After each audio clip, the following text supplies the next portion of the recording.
Hi అండి, నమస్తే. Welcome to Abhi cooking vibes. ఈరోజు మనము 2 టైప్స్ ఆఫ్ రెసిపీ రైస్ చేద్దాము.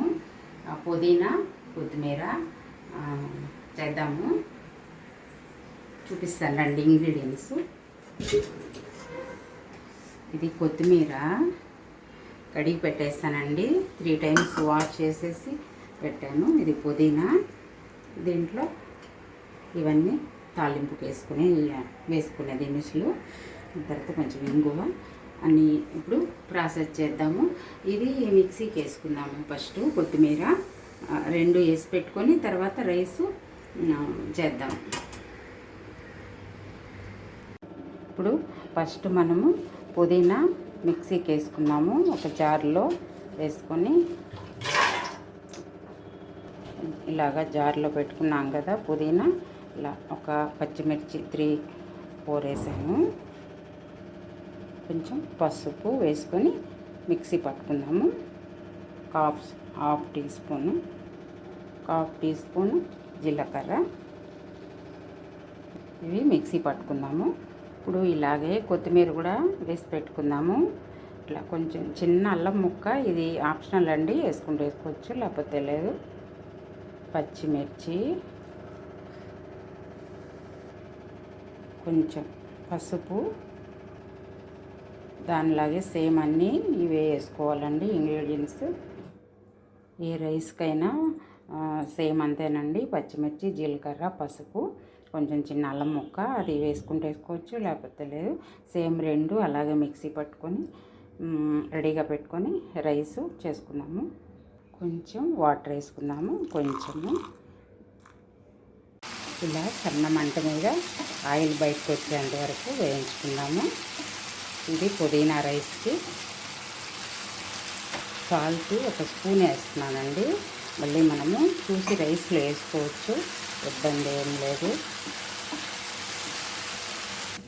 ఇప్పుడు చూడండి, బాగా ఆయిల్ బయటకు వచ్చేసింది, బాగా వేగిపోయింది అనమాట, బాగా రోస్ట్ అయిపోయింది. ఇది పుదీనా పేస్టు ఇప్పుడు మనం రైస్లో వేసుకున్నాము. చూడండి, ఇలా వేసేసుకున్నాము, కలిపేసుకున్నాము. ఇప్పుడు కొత్తిమీర రైస్కి ఆయిల్ వేసుకున్నాము. కొంచెం తక్కువైనా వేసుకోవచ్చు, అది మన ఇష్టం అండి. కొంచెం ఆవాలు, జీలకర్ర. ఈ రైస్లో కొంచెం జీలకర్ర ఎక్కువ వేసి బాగుంటుందండి. ఇప్పుడు కొంచెం దీంట్లో జీడిపప్పు వేసుకున్నాము. దాంట్లో వేరుశనగపప్పు వేసాం కదా, పల్లీలు, కొంచెం శనగపప్పు కూడా వేసుకున్నాము. దీంట్లో ఎండుమిర్చి కూడా వేసాను.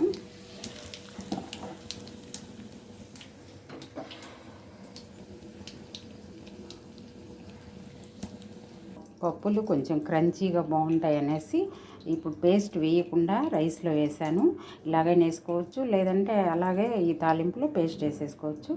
ఇప్పుడు కొత్తిమీర పేస్టు, ఆయిల్ ఉంది కదా దీంట్లో వేసేస్తున్నాను. కొత్తిమీర పేస్టు ఇలా వేసుకున్నాము.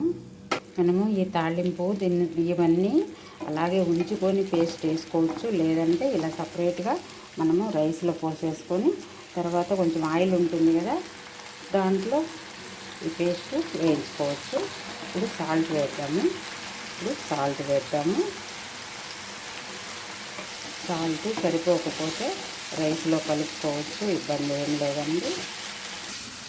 ఇప్పుడు కొత్తిమీర పేస్ట్ కూడా రెడీ అయిపోయిందండి. ఇంకా రైస్లో వేసేస్తున్నాము.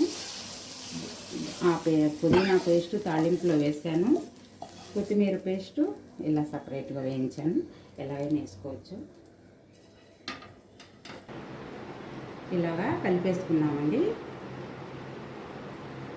సేమ్ పులిహోర అలాగే ఇలా కలిపేసుకున్నాము. నేను చేత్తో కలుపుతాను, కలవట్లేదు దాంతో.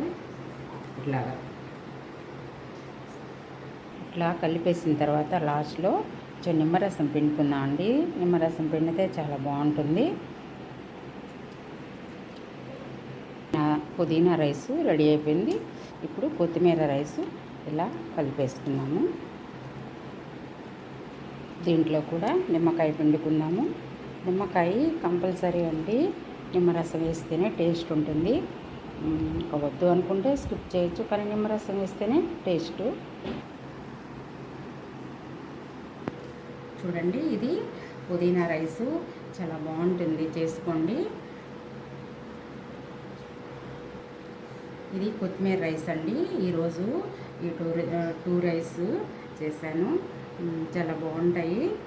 ఇది మంచిది కదా మన ఆరోగ్యానికి, చాలా హెల్త్కి మంచిది కాబట్టి ఇలా చేసుకోండి. చూసారు కదండి, 2 టైప్స్ ఆఫ్ రైస్ ఇలా రెడీ అయిపోయింది. చాలా మంచిది కదా ఈ సీజన్లో. ఎప్పుడైనా బాగానే ఉంటుందండి, కొత్తిమీర పుదీనా అంటే హెల్త్కి మంచిదే కదా. చేసుకొని కామెంట్ చేయండి ఎలా ఉందో. సబ్స్క్రైబ్ చేసుకోండి, లైక్ చేయండి, షేర్ చేయండి. ఇలా 2 రెసిపీస్ చూడండి, లైక్ చేయండి, షేర్ చేయండి, సబ్స్క్రైబ్ చేసుకోండి ప్లీజ్.